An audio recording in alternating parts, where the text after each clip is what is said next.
The most striking aspect of this result has been the sudden change that it's brought in the fortunes of Mr. Heath, the man who fought a bitter battle against the opinion polls, which maintained that he was holding his party back. But now the polls have been confounded.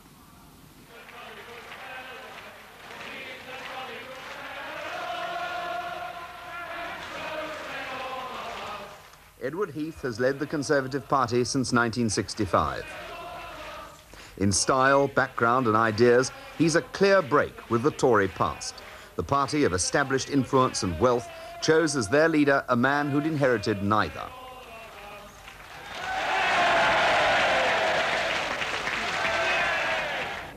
He first won attention as Chief Whip, doing much to hold the party together after the turmoil of Suez.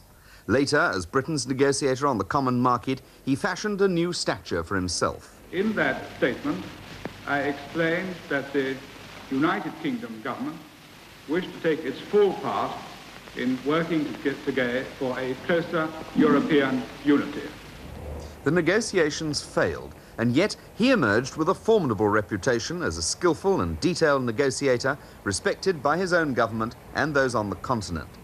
He's shown a willingness, strange in politicians, to insist on uncomfortable new ideas. He presents a new progressive brand of conservatism, almost apolitical in its enthusiasm for efficiency, its distaste of compromise. Bachelor Heath's only vulnerability, his personal ratings. He maintains Britain can afford a modified military role in the Far East. His Europeanism makes it likely that while he stresses friendship with America, it will be a relationship embracing Europe. The toughest test of Heath's leadership has been the challenge of Enoch Powell. Courageously, Heath sacked him from the shadow cabinet. I told Mr. Powell that he could not remain a member of the shadow cabinet because of the inflammatory nature of his speech at Birmingham. I considered that this was likely to make racial relations more difficult.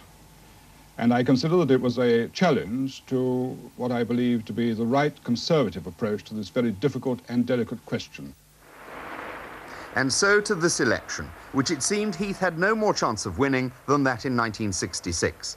He offered a new style of government, but all the polls recorded the popularity of the old. One of the first lessons of politics is that you must always look after your supporters first. They are the people who are doing the work in the constituencies. They are the people who want to hear, I think, from the leader himself, about the policy of the party and what we're going to do for this country in the future.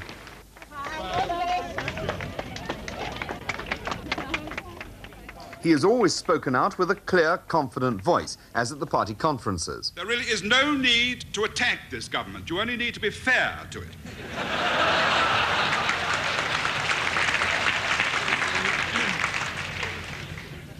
They've still got one more budget in which they can carry out their undertaking.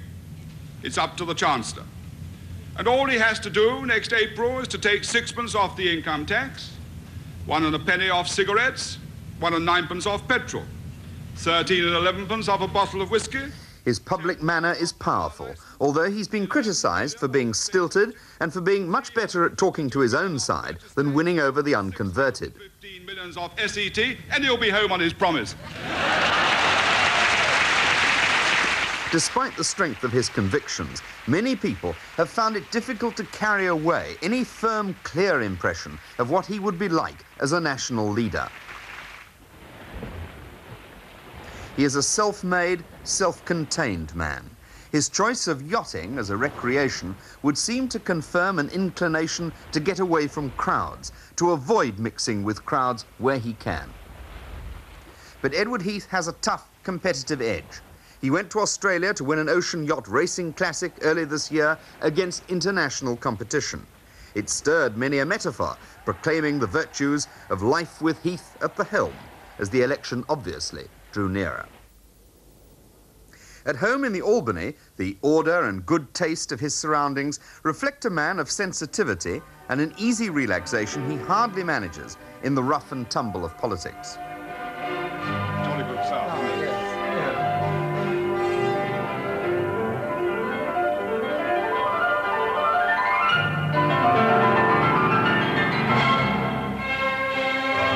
I remember, yes.